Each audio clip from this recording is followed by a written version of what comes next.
정치권의 현안 살피겠습니다. 오늘도 두 분의 현직 의원 스튜디오에 모셨습니다. 먼저 국민의힘 홍석천 의원 나오셨습니다. 어서 오세요. 예, 안녕하십니까. 반갑습니다. 예, 또 더불어민주당 오늘 장경태 의원 나오셨습니다. 반갑습니다. 네, 안녕하세요. 장경태입니다. 예, 반갑습니다.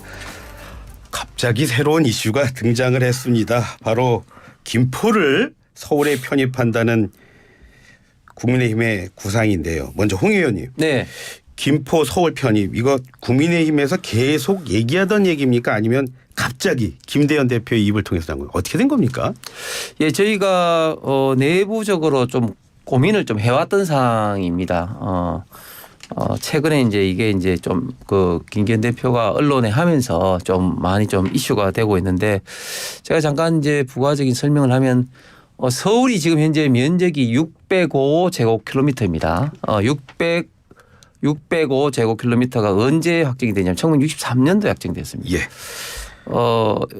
원래 강남 그리고 지금의 김포공항이 있는 강서구라든지 양천구 여기도 원래는 서울이 아니었다가 60년대 확장이 되면서 됐는데 지금 현재 그 서울 인근의 그 김포를 비롯해서 많은 도시들 같은 경우는 대부분이 서울로 출퇴근을 하고 있습니다. 그러다 보니까 어떤 교통수단의 어떤 화합 문제라든지 또 경제 문화적으로 여러 가지 어떤 프로젝트를 하는데 서울시하고 경기도가 협력은 한다고는 하지만 그러나 좀 미비하고 조금 시민들이 불편한 점들이 많았죠. 예. 그렇기 때문에 2014년 15년도에는 광명 그리고 과천을 중심으로 서울로 편입하자는 운동이 있었습니다. 예. 지금도 광명과 과천은 전화번호도 02 서울과 같이 쓰고 있죠. 그렇죠. 그래서 지금 현재 서울 시민들의 여러 가지 어떤 생활 어떤 편의를 위해서도 그렇고 그리고 또 전 세계적인 트렌드도 교통통신이 발달하면서 좀 대도시권은 메트로폴리탄 개념이 커지고 있는데 대표적으로 예를 들면 도쿄도가 일본 도쿄도가 면적이 2200제곱킬로미터입니다. 예. 런던이 1500제곱킬로미터고요. 우리 대한민국의 다른 광역시도 보면은 울산 인천이 한 1068, 대구가 최근에 군위까지 편입이 돼가지고 얼마냐면 1400제곱킬로미터입니다. 다 외우시네요. 그렇기 때문에 이번 기회에 서울의 어떤 행정구역 개편을 어떻게 할 것인가. 예. 물론 주민들의 의견이 가장 중요하지만 그래서 지금까지의 수도권 행정구역 개편 논의는 경기 남북도 분도였던 이슈였는데 제가 볼 때는 서울을 어떻게 더 확장할 것인가. 예. 이런 문제가 굉장히 중요한 지금 이슈가 되었고 굉장히 많은 관심을 받을 수밖에 없다 이렇게 생각합니다. 장 의원님 현실성 있는 얘기를 보십니까? 일단 정부와 집권 여당이 너무 던지기식으로 무책임하게 제안을 했다고 생각하고요. 지금 서울과 경기도가 땅 따먹게 할 때가 아닙니다. 지금 대통령실도 처음 듣는 이야기라고 하고요. 오세훈 서울시장도 사전 논의 없었다고 했는데 지금 국민의힘만 올해 준비했다고 했습니다. 그 준비한 내용을 좀 들어봤으면 좋겠는데요. 김포는 이 서울 인근에 있는 여러 도시들 중에 도농복합 도시입니다. 그러면 여기에 김포에 있는 어떤 여러 가지 농어민이라든지 혹은 또 여러 가지 기업에 대한 규제가 서울시로 편입될 경우에는 대폭 강화될 겁니다. 예. 이 경기도에 있기 때문에 김포시의 자치권이 허용되고 있는 거고요. 또 한편으로는 교육 전형에 대해서도 농어촌 전형 이런 거 당연히 다 배제될 거고요. 또 버스와 택시만 해도 이 김포시가 구가 될 경우에 자치권이 다 거의 대부분 상실하게 될 텐데 예를 들면 버스 같은 경우도 서울시는 준공영제를 채택하고 있지만 경기도는 그렇지 않습니다. 그럼 버스 대체까지 교통 영향 평가도 하셨는지 예. 또 택시 같은 경우도 여러 인허가에 대한 권한이 서울시가 갖고 있습니다. 서울시는. 그러면 거기에 대한 이 택시 수량이나 이런 것들까지 다 고민하셨는지 저는 지금 이 기업에 관련된 조세 혜택부터 시작해서 교육 또 교통, 환경 여러 가지 그 부분에 대해서 어떤 논의가 있었는지 좀 궁금하고요. 저는 진짜 이 딱 발표됐을 때 강서구청장 보궐선거에 대한 진짜 보복까지도 고민했었나라는 싶을 정도로 정말 너무 무책임한 계획이었다. 오히려 천공 스승이 2022년 1월과 8월 26일에 경기도와 서울을 통폐합해야 된다라고 했던 주장이 제가 찾을 수 있는 유일한 근거일 정도로 그러면 정말 저도 서울시나 여러 가지 문의를 하고 있습니다만 한번 예. 그런 영향 평가들이 있었는지 연구 용역이 있었는지 국민의힘에서 설득력 있는 자료를 좀 제출해 주셨으면 좋겠습니다. 네, 많이 준비를 하셨던데 지금 얘기 나오는 걸 보면 이제 구리, 광명, 하남 여기도 편입 조정 대상에 포함하는 걸 당론으로 추진하겠다 이런 얘기까지 있어서 드린 질문입니다. 이게 이제 전제가 이제 주민들이 당연히 이제 원해야지 되는 거고 그런데 이제 해당 지역 주민들은 지금 강력하게 제가 알고 있는 범위 내에서는 이제 원하고 좀 있습니다. 조금 전에 이제 장경태 의원이 뭐 그런 거를 좀 알고 싶다 하는데 이제 문제가 이제 시작되는 것이죠. 그러니까 당연히 당 중심으로 이제 문제 제기를 이제 하고 있는 거니까 당연히 서울시라든지 대통령실하고는 뭐 당연히 뭐 잘 모르고 있는 거죠. 그리고 또 천공 이야기를 했는데 박찬대 의원도 오늘 뭐 최고위원회에서 천공 이야기 됐다 하는데 나는 참 민주당 의원들이 참 수준이 의심스러운 게 그러면은 지금 우리 그 국민의힘 의원들이 이재명 대표를 향해서 형수욕설이나 이런 걸 하면은 그게 완전히 뜬금없는 이야기 아니겠어요. 그래서 이런 어떤 행정구역 개편 이야기를 하는데 왜 천공 이야기를 하는 건지 모르겠는데 제가 다시 한번 이제 말씀드리는데 조금 전에 이제 우리 장경태 의원이 이야기한 것 중에 지방행정을 잘 모르고 하는 이야기인데요. 제가 지방행정 전문가 아닙니까? 이제 편입이 되더라도 여러 가지 이제 유형의 편입이 있습니다. 그러니까 예를 들면 김포가 편입되더라도 김포 전부 다 편입되느냐 일부가 편입되느냐. 예를 들면 이제 고양 같은 경우도 지금 문제 제기를 하고 있는데 고양의 시장이 1하는 이제 고양 전체고 또 2하는 일산은 제외하고 뭐 덕양구만 한다 뭐 이런 안도 있고요. 그러니까 편입에 있던 그 규모 이런 것도 다르고요. 그다음에 또 중요한 게 이런 겁니다. 형태를 어떻게 해서 들어가느냐. 예를 들면 서울에 구로 들어갈 수도 있고요. 그다음에 지금 인천 같은 경우 예를 들면은 95년도에 직할시설이 이제 광역시로 되면서 도농 복합형이 할 때 그대로 자치단체가 기초자치단체의 형태를 유지하면서 갔습니다. 예를 들면 인천 직할시에서 인천 광역시로 될 때 옹진군 강화군이 그대로 인천의 구가 아니고 그대로 군으로 간 거죠. 그렇기 때문에 광역시였죠. 예. 그렇기 때문에 편입되는 자치단체 지역의 면적 그리고 자치단체 조직의 형태 이런 거는 굉장히 가변성이 있고 그거 역시 주민들이 선택할 문제다. 그리고 조금 전에 말씀하신 그 택시 문제라든지 이런 문제는 거기에 따라 가지고 예를 들면 그대로 이제 김포시 자치단체로 유지해서 구로 안 가고 하면은 그건 당연히 기존에 했던 어떤 김포시의 했던 그런 어떤 권한이다 이렇게 좀 말씀을 좀 드리겠습니다. 어휴. 누군가고 누구나 안 가면 좀 섭섭한 분들 계실 것 같은데 어떠십니까? 서울과 붙어있는 인접 도시의 주민들께서는 당연히 뭐 저는 경기도민으로서 자부심도 충분히 있을 수 있다라고 보는데요. 왜냐하면 경기도가 여러 가지 지역화폐라든지 기존에 잘해왔던 정책들이 분명히 있거든요. 그런데도 불구하고 어찌됐건 여러 가지 부동산 관련돼서 뭐 이 여러 인접 지역들이 붙고자 서울시로 편입되고자 한다면 아마 그 인접 지역과 맞물려 있는 서울에 있는 지역들의 아파트 가격 폭락도 예상은 가능합니다. 그렇기 때문에 뭐 예를 들면 동대문 중랑구 같은 경우는 구리나 남양주 통합되면 당연히 아무래도 낮아질 수밖에 없지 않겠습니까? 지금 김포 통합되면 강서구 당연히 낮아질 수밖에 없고요. 고양시 통합되면 은평, 마포, 서대문 아파트 가격 당연히 영향받을 겁니다.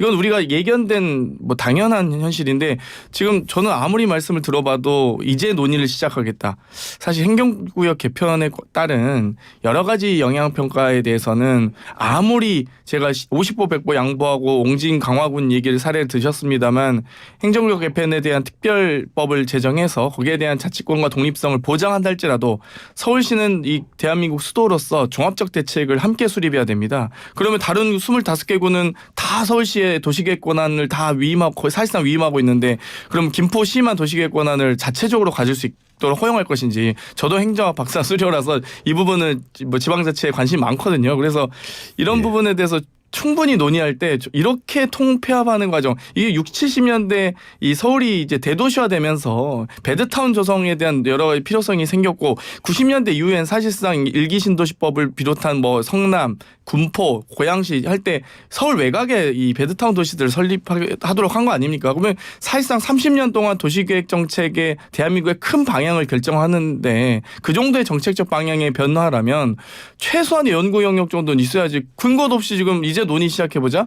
저는 이게 집권여당이 할 수 있는 일인지 모르겠습니다. 사실상 뭐 유일한 비전문가인 도시의 비전문가인 제가 김포시를 서울로 편입하기 위한 절차를 한번 살펴봤습니다. 먼저 이렇게 되더라고요. 김포시가 편입안을 제출하면 경기도, 서울시가 동의해야 되고요. 그 뒤에 행정안전부가 경기도와 서울시 간 관할구역 변경에 관한 법률안을 국회에 제출하면 그걸 가지고 본회의에서 의결로 편입을 결정하게 되더라고요. 결국은 국회 결정이란 말인데 홍 의원님. 네. 민주당에서 동의해 주겠습니까? 민주당에서 동의를 안 하면 더 큰 역풍을 받을 겁니다. 조금 전에 이제 앵커께서 말씀하신 것처럼 지방자치단체의 어떤 그 의회 결정되기 전에 또 이제 주민투표라든지 또 사전 절차도 굉장히 많이 필요하거든요. 그렇기 때문에 예. 제가 말씀드린 것처럼 이건 전제는 해당 자치단체 주민들의 의사입니다. 그런데 지금 뭐 서울의 그 외곽을 둘러싼 많은 도시들의 대부분이 서울로 지금 출퇴근하는 이런 어떤 환경 속에서는 예. 서울로 편입을 하고자 하는 분들이 아마 압도적으로 많을 겁니다. 압도적으로 많은 이런 어떤 상황에서 과연 이제 어떤 형태로 어떻게 할 거냐 이런 것은 지금부터 해당 자치단체 서울시 이제 면밀하게 검토를 해야 될 사항이고 저희는 지금 큰 집권 여당으로서 이제 그 수도권의 종합적인 어떤 개발 발전 차원에서 이제 큰 이제 화두를 좀 던졌다 이렇게 좀 말씀을 좀 드리고 싶고 예. 그리고 제가 다시 한번 말씀드리지만 이 전 세계적인 이게 흐름이기도 합니다. 이게 그래서 예. 국가 전체 경쟁력 입장에서도 이제 그 수도 서울의 이런 행정구역 개편이 거의 60년대 이후에 이제 처음 이제 본격 지금 논의되고 있는 그런 단계이기 때문에 이 문제는 서울의 어떤 문제뿐만 아니라 국가 전체적인 그런 문제다 이렇게 좀 말씀을 좀 드리겠습니다. 뭐 여러 가지 메트로폴리탄과 관련된 대도시 광역화 정책 등이 여러 이 대도시를 중심으로 해서 전 세계적으로 논의가 있긴 합니다. 근데 그렇다고 해서 이렇게 땅 따먹기식의 정책을 하진 않죠. 여러 가지 교통 편의 개선이라든지 환경 편의 개선 정책이나 주거 하우싱 정책 등을 통해서 또 여러 가지 도시계획의 여러 가지 복합 설계를 통해서 하는 것이지 이렇게 그냥 김포시 편입하자. 김포시와 서울시와 경기도가 동의해 주면 된다. 야당이 그리고 행정구역 개편에 대해서 빠르게 할 수 있도록 요연 입법을 하겠다. 그러니까 근거가 뭔지 그리고 그 앞으로 이 통합으로서 이 벌어질 김포 시민들의 불편함이나 또 서울 시민들의 불편함이 뭔지를 먼저 보고 해야 될 거 아니겠습니까? 그런데도 불구하고 그런 게 없이 서울시로 편입되는 거 주민들이 원하지 않느냐라고만 해서 할 거면 제가 보기에는 서울시하고 경기도를 통합해도 아마 거의 될 정도 아니겠습니까? 주민 여론만 보겠다면. 그래서 당연히 주민 여론도 봐야겠지만 서울 시민과 경기도민의 의사도 당연히 중요하지만 종합적인 대책으로 이건 행정구역 개편 논의이기 때문에 보다 더 심도 깊게 좀 논의했으면 좋겠다. 그리고 충분히 좀 근거를 가져오셨으면 좋겠습니다.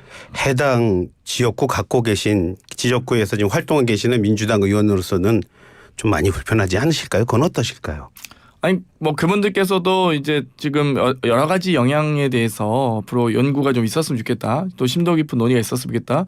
그리고 김포 시민들께서 서울 시민이 되시는 것만큼 김포 시민으로서 그동안 가지고 있었던 권리 등을 많이 제한당할 가능성이 매우 높습니다. 그러니까 얻는 게 있으면 잃는 게 있거든요. 그래서 그런 부분들에 대해서 충분히 지금 알려지고 있지 않아서 예를 들면 지금 서울시가 지금 쓰레기 소각장, 쓰레기 매립지, 배후부지 찾고 있지 않습니까? 마포에서 안 되니까요.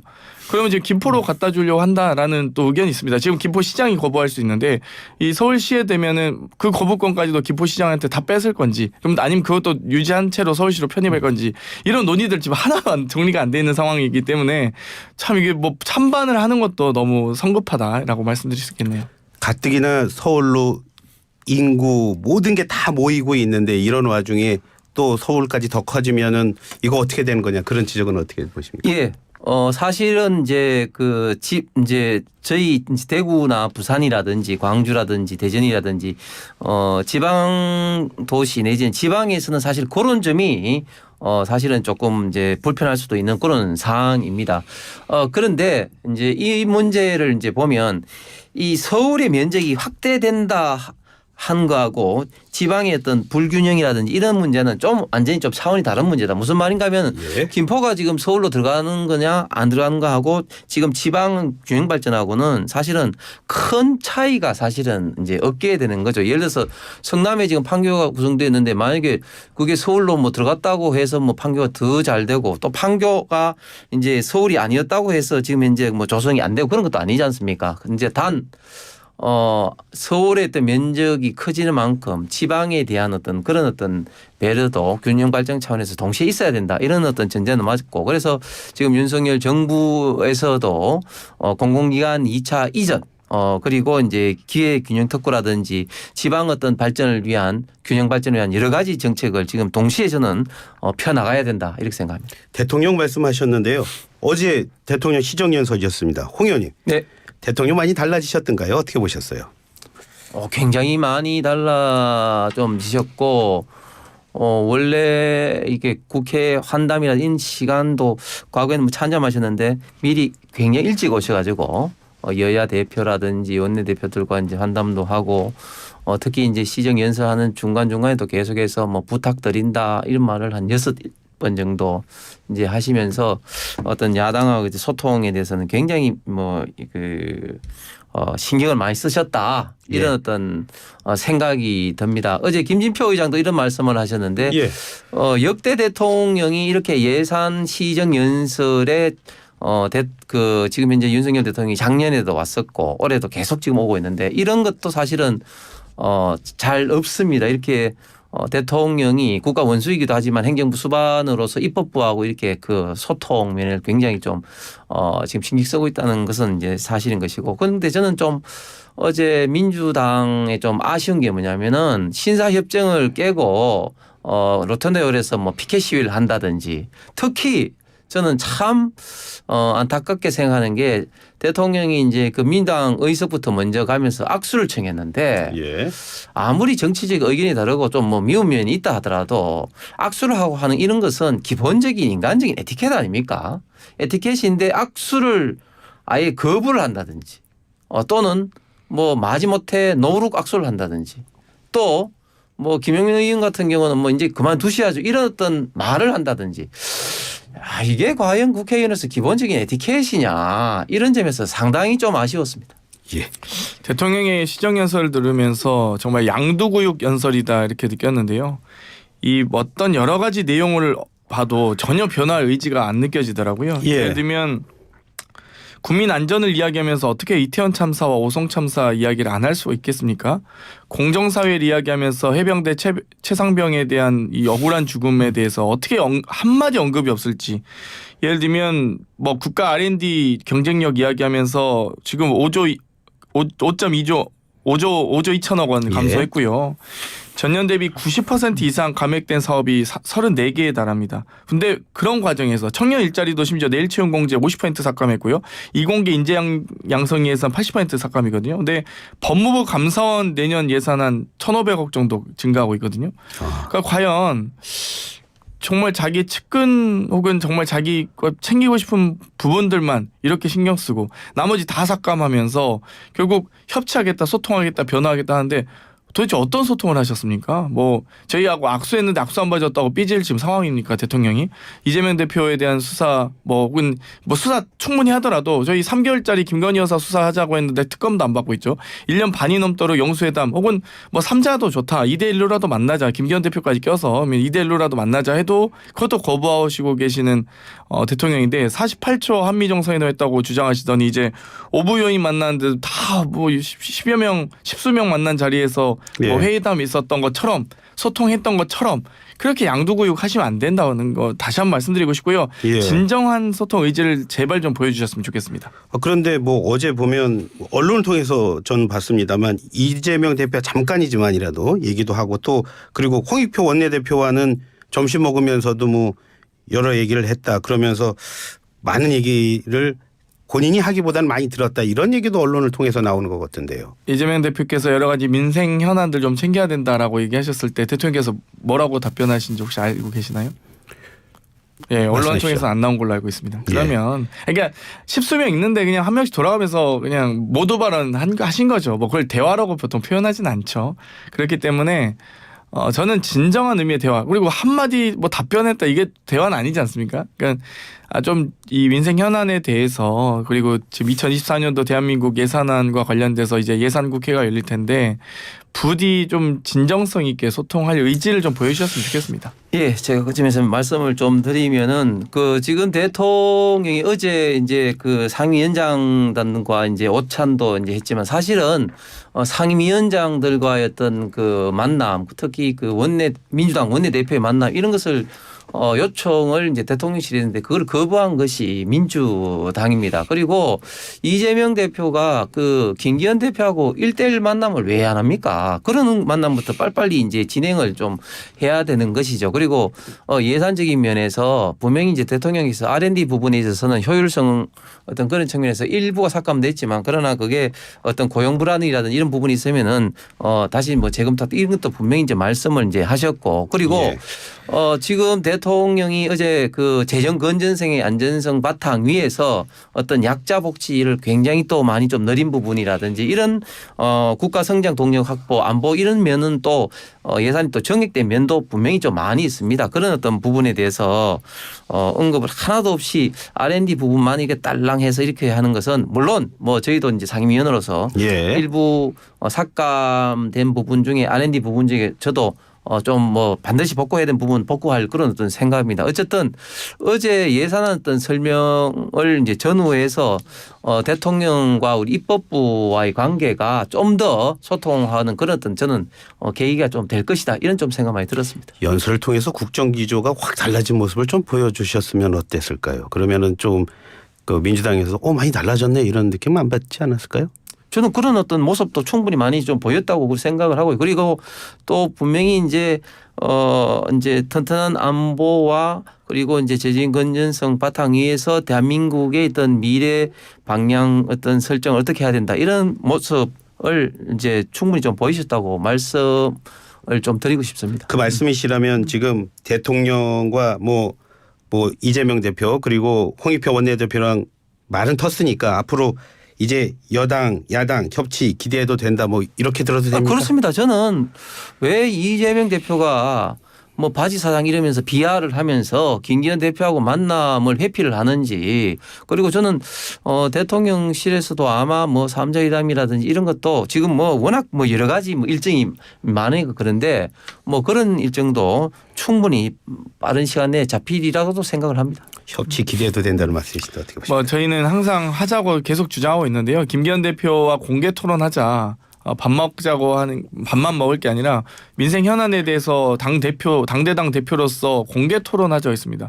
국민들께 함께 더 가까이 다가가기 위한 노력하는 것만큼 중요한 게 어디 있겠습니까? 그리고 김기현 대표가 자꾸 대타를 자처하시는데요. 제가 보기엔 대타하시기 어렵다고 봅니다. 그러니까 주선자라도 하셔라. 그러니까 권한이 있어야 대타라도 하는 거죠. 그렇기 때문에 저희는 차라리 그러면 대통령과 함께 3자라도 보고 저희 입장에서 2대1로 만나는 거지만 2대1도 좋다. 3자라도 만나자라고 하고 있는데 지금 안 만나고 있지 않습니까? 당대표와 이 공개 토론하자고도 거부하고 3자 만나는 것도 거부하고 그러면 도대체 뭐 어떻게 만나자는 거죠? 지금 그냥 김기현 대표 만나서 비공개로 밥만 먹자 이건 건가요? 잘 모르겠어요.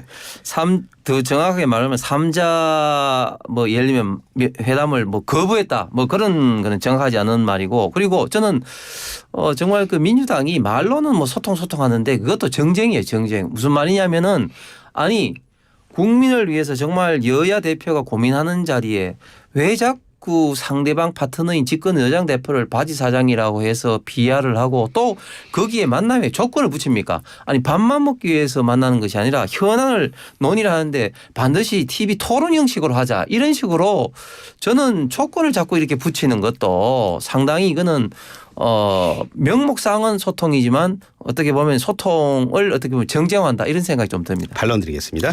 국정 운영의 대담은 국민과 함께하는 것입니다. 그러니까 저희가 만나는 것도 당연히 의미가 있겠지만 그보다 더 큰 의미를 찾기 위해서 공개 토론하자. 그리고 지금 그동안도 안 만나왔는데 민생 현안에 대해서 대화할 게 많이 남아있기 때문에 부디 좀 이 조건과 형식을 가리지 마시고요. 그리고 이 공개 토론에 대해서 왜 자신이 없습니까? 그러니까 당대당 대표가 대담을 하는 거 아니겠습니까? 그러니까 좀 격 있게 같이 함께 좀 이 부분에 대해서 전향적으로 모색해 주셨으면 좋겠습니다. 예.